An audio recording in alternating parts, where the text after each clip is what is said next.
কোনো কষ্ট ছাড়া, কোনো কষ্ট ছাড়া, কোনো শক্তি প্রয়োগ ছাড়া আল্লাহ আমাকে খাওয়াইছেন এবং এই রিজিক দান করেছেন।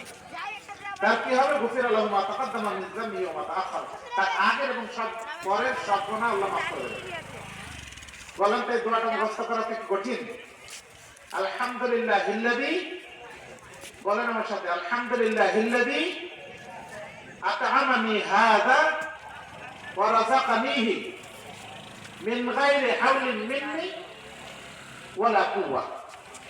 এটা যদি বলা যায় তাহলে আল্লাহ আগে পরে সব গুনাহ মাফ করে দেবেন। এই সাথে বলেন তো আমরা কাপড় পরি না, পোশাক পরি তো?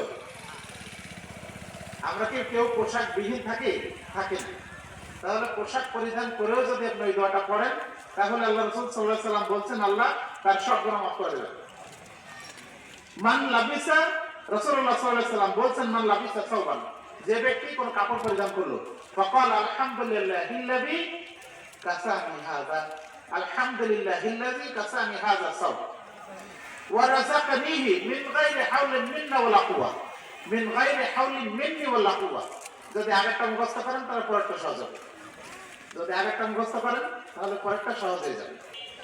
বলছেন আমি সেই আল্লাহর সমস্ত প্রশংসা জ্ঞাপন করছি যিনি আমাকে এই কাপড় পরিধান করিয়েছেন, কিভাবে, এবং আমাকে রিজিক দান করেছেন কোনো কষ্ট ছাড়া এবং কোনো শক্তি সামর্থ্য ছাড়াই তিনি আমাকে এটা দিয়েছেন।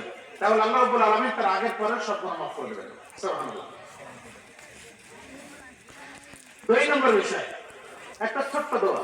আবু হুরায়রা রাদিয়াল্লাহু আনহু থেকে বর্ণিত, তিনি বলেন রাসূলুল্লাহ সাল্লাল্লাহু আলাইহি ওয়াসাল্লাম বলেছেন কালিমাতানি হাবিবাতানি ইলা রাহমান খাফিফাতানি আলাল লিসান সাকিলাতানি ফিল মিজান সুবহানাল্লাহি ওয়া বিহামদিহি সুবহানাল্লাহিল আযীম। আবু হুরায়রা রাদিয়াল্লাহু আনহু থেকে বর্ণিত, তিনি বলেন রাসূলুল্লাহ সাল্লাল্লাহু আলাইহি ওয়াসাল্লাম বলেছেন